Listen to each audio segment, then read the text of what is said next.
say sausage, keep it going. Egg, bacon, grits, sausage. When I did this, I'm feeling sausage. When I did, I hop on the wrist, sausage. See the pancakes with the motherfucking sausage. So this board, this is the first board that Tanner from Sausage Ramps came out with. As you can see, Sausage Ramps started making decks. Kind of came out of nowhere, at least from my perspective. It was like one day he just posted some boards and they were already looking super duper good. So, you know, give that to him. He definitely put his time into practicing the craft before going live with them. And you love to see that. You don't want people rushing in, especially when they have established brands with, you know, really good product. So it's good to see that he took his time to get his boards up to the same level of quality. Alright, so first thing, as you can see, this is his first mold. It's like super mellow. It may not come through on camera as well. Like it almost looks like it has some definition, but it's very, very mellow. And then the shape, very, I don't want to say squared nose and tail, but definitely wider nose and tail. This is their old shape.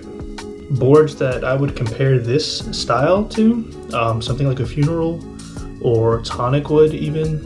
Tonic Wood has a bit more concave, but similar idea where it's very mellow, maybe closer to like a real skateboard as opposed to the traditional fingerboard with ultra high kicks, super deep concave sort of thing. While being a flatter board, it's probably one of the easiest boards of this style to use.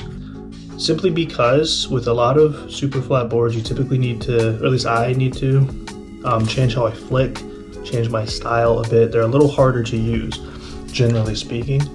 This one, I'm not going to say gets rid of that, because that's kind of just the nature of really mellow boards, but it definitely makes it easier.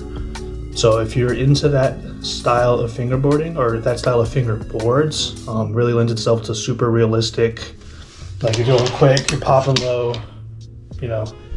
more in line with real skateboarding as opposed to my typical style where I'm doing ridiculous combos like I'm playing a video game. Oh shit. Anyways, sorry. I would definitely recommend this style of board. This board specifically, Sausage Ramps mold. I have BRTs on it right now. I know they're specifically, I don't want to say specifically made for, but talking to Tanner a bit, they're definitely more geared towards dynamic trucks, and I think dynamic trucks work way better on these, which is insane because they already have a pretty long wheelbase and they're pretty long boards, but dynamics is the way to go for sure. Now I wanted to talk about the wheelbase a little bit because I think there's not a lot of people that love longer boards. I think this is around 101 millimeters, maybe 100. Could be totally wrong, but I'm pretty sure that's where it sits at. Standard is typically around like 97. So it's a little longer than your average board, longer nose and tail, as you can kind of see.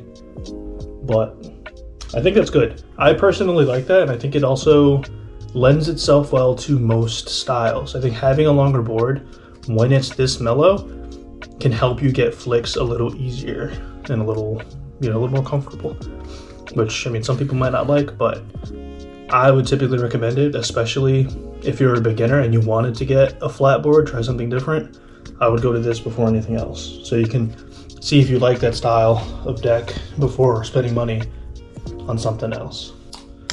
All right, now I'm going to talk about the high mold. And as you can see, I like the high mold a little more. I have 3 of them compared to the one. Want to talk about why. So first things first, this is the first one I got. This is the high mold in their old shape, 32 millimeter. So as you can see, it's a lot more defined, higher kicks, probably around the same concave. So the main difference is the kick height, maybe a little more concave, I'm not too sure. I don't really notice a difference in feeling when it comes to the concave, but the kicks, as you can see, are a good amount higher. So as you can see here, again, I have it on BRTs. Do as I say, not as I do. These also work better with dynamics. This is a 34 millimeter version in the old shape. I don't use this one as much. I think 32 is the sweet spot when the boards are this big, because it's just as long as the old one. It's just, a lot wider and a lot higher. yeah, like I said, this is a good board for anybody getting into fingerboarding. It's incredibly comfortable. The thought and effort that he put into the dimensions of the board when it comes to the the wheelbase, the overall length, the kick height, kick length, he did a fantastic job putting this mold together. Can't commend him enough. And here we have the newest iteration, my favorite of all the setups. This is the high mold 32mm with the new shape. So as you can see, this is the tail. It's a lot more tapered, more in line with a traditional fingerboard. And then it has a slightly tapered, but still wider nose. Not a boxy nose. So if you've used like a bonk, it has a round tail, boxy nose. This is a similar energy with a bigger nose, but it's not boxy, it's still round. I think this version of the shape is definitely the best. The only drawback I think is that having the tapered tail makes it harder to use for, how do I word this? It doesn't make it hard to use, but it makes it harder to use. Now let me explain. With the super wide, super big nose and tail in the old shape, it's very easy to get crazy pop and crazy catches. Kick flips and things of that nature are super comfortable, but where the drawbacks lie is tray flips and anything that spins. Anything that spins and flips are super hard.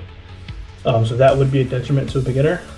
This new shape solves that issue. It's a lot easier to pop and you get like a good scoop on everything. So I love that. Yeah. And so I think that is definitely a trade-off that was worth it, because I do prefer the shape. It also just looks better.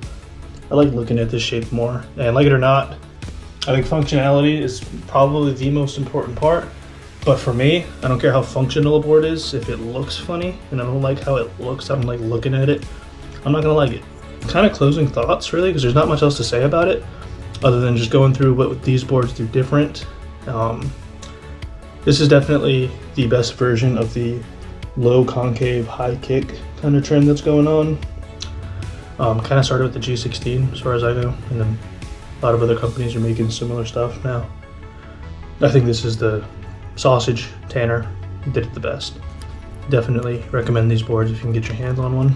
He makes them pretty often, and he's at a bunch of events, so if you ever catch him, definitely pick one up. Anyways, with all that said, I want to get some clips.